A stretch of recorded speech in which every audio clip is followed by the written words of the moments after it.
નમસ્કાર મિત્રો, હું છું એડવોકેટ હિમાંશુ મકવાણા.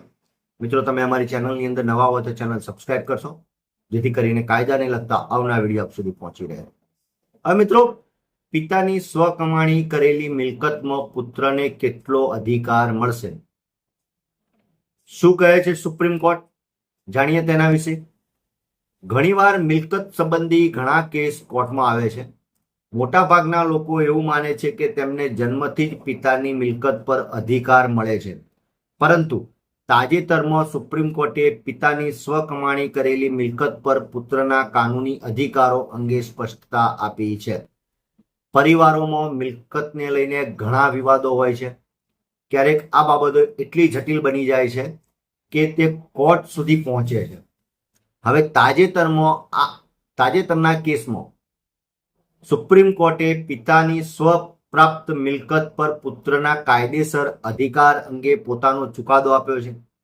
સુપ્રીમ કોર્ટના આ નિર્ણયથી સ્પષ્ટ થાય છે કે પિતાની મિલકત પર હંમેશા પુત્રનો અધિકાર હોતો નથી. દિલ્હી હાઈકોર્ટે પણ પોતાનો ચુકાદો આપ્યો છે.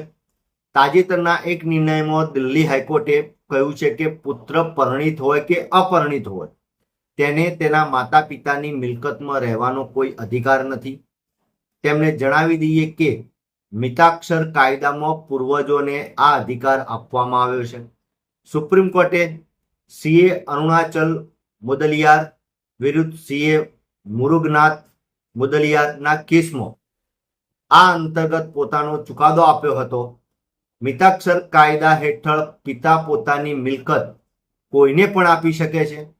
પિતાને આ અધિકાર છે અને તેના પુરુષ વારસદારોને તેમાં કોઈ અધિકાર નથી. શું છે આ મિતાક્ષર કાયદો? મિતાક્ષરા કાયદા હેઠળ પુત્રને જન્મથી જ તેના પિતા અને દાદાની મિલકત પર અધિકાર મળે છે, પરંતુ જો પૈતૃક મિલકતમાં આવો કોઈ કેસ હોય તો તે પિતા પર આધાર રાખે છે. આવા કિસ્સામાં પિતાનું વર્ચસ્વ અને હિત વધુ હોય છે, કારણ કે તેણે તે પોતે કમાયેલું છે. તેથી તે પિતા પર નિર્ભર છે. તે પોતાની હસ્તગત મિલકતનું શું કરવા માંગે છે. દીકરાએ પિતાના નિર્ણયથી સંતુષ્ટ રહેવું પડશે. સ્વકમાણી મિલકત શું છે?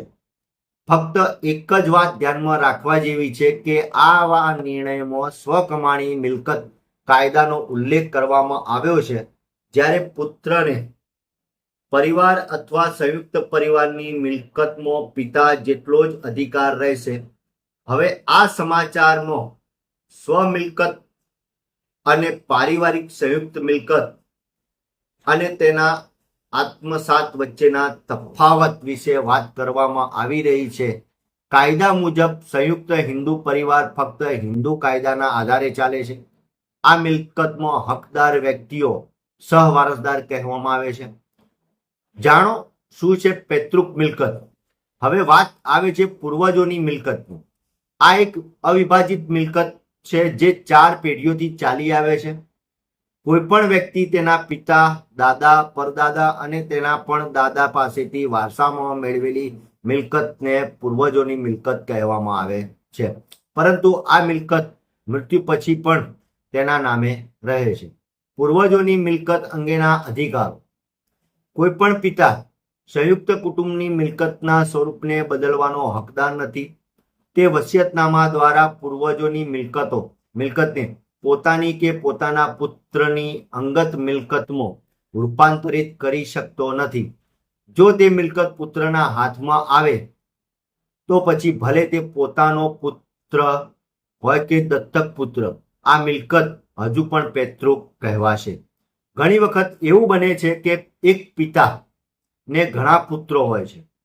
આવા કિસ્સામાં પિતાના મૃત્યુ સમયે તે પુત્રને સંયુક્ત પરિવારની મિલકતનો અધિકાર હોય છે.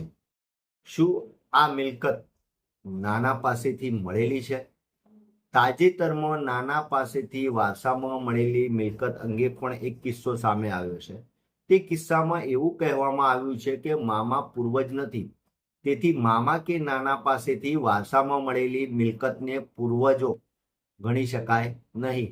આ કેસ મોહમ્મદ હુસૈન ખાન વિરુદ્ધ બાબુ પિશવા નંદન સહાયજી સાથે સંબંધિત હતો. આ કેસ હેઠળ નાના જે એસજી નામના વ્યક્તિને મિલકત વારસામાં મળી અને તેમણે નાનાજી પાસેથી મળેલી વસિયત તેમના પુત્ર બીકેના નામે કરી આપી. શું હતું આ મામલો આખો? ત્યારબાદ બીએ જીવતા હતા ત્યારે તેમણે આ મિલકત તેમની પત્ની ગિરિબાલાને ટ્રાન્સફર કરી. જ્યારે બી જીવતો હતો ત્યારે મિલકતના સંદર્ભમાં નાણાંના વ્યવહાર અંગે એક હુકમનામું આવ્યું. ત્યારે બીએ કહ્યું કે મિલકત વેચાઈ ગઈ છે. જીએ પોતાની વસિયતનામામાં આની માન્યતા જણાવી હતી અને બાદમાં તે વસિયતનામાની માન્યતાને કોર્ટમાં પડકારવામાં આવી હતી. નાના પાસેથી વારસામાં મળેલી મિલકતનો અધિકાર. કેસની વિચારણા કરતી વખતે એવું કહેવામાં આવ્યું હતું કે બીને મિલકત વેચવાનો કોઈ અધિકાર નથી, કારણ કે તેના સહવારસદારો હતા જેમને જી પાસેથી મિલકત વારસામાં મળી હતી. જો કે જી પાસેથી વારસામાં મળેલી મિલકત એટલે કે નાના પાસેથી વારસામાં મળી હતી, તેથી તેને પૂર્વજોની મિલકત કહેવામાં આવતી નથી. તેથી બીને તે કોઈપણને આપવાનો સંપૂર્ણ અધિકાર હતો. ત્યારબાદ મિલકત જીની પુત્રવધુ એટલે કે બીની પત્નીની મિલકત બની. વારસદારના મૃત્યુ પર કોને અધિકાર મળશે? તમને જણાવી દઈએ કે જો કોઈ વ્યક્તિ તેના ભાઈ, કાકા વગેરે અથવા પરિવારની કોઈ પણ મહિલા પાસેથી મિલકત મળે છે તો તે એક અલગ મિલકત છે, કારણ કે તે એક પુરુષ છે, જેથી પૂર્વજોની મિલકતમાં તેના અધિકારો અમલમાં આવે છે. જો આવી મિલકતમાં કોઈ સહવારસદાર મૃત્યુ પામે છે તો મૃત્યુ પામેલા વારસદારોને તે મિલકતનો અધિકાર મળે છે. આ મિલકત સહવારસદારોને પૂર્વજોની મિલકતમાંથી મળેલી આવકમાંથી ખરીદેલી મિલકતમાં પણ હિસ્સો મળે છે. તો મિત્રો, પિતાની સ્વકમાણીથી કરેલી મિલકતમાં પુત્રનો કોઈ પણ જાતનો અધિકાર રહેતો નથી. પિતા એમ કહે કે મારે આ મિલકત દાન કરી દેવી છે કે કોઈ બીજાના નામે કરવી છે તો કરી શકે છે, જેમાં પુત્રની કોઈ પણ જાતની વારસદાર તરીકે ચાલતું નથી. તો મિત્રો, પિતાની સ્વકમાણી કરેલી મિલકત પર પુત્રનો કોઈ અધિકાર નથી હોતો. તો મિત્રો, આ વિડીયો આપને ગમ્યો હોય તો લાઈક કરજો, શેર કરજો, કોમેન્ટ કરજો.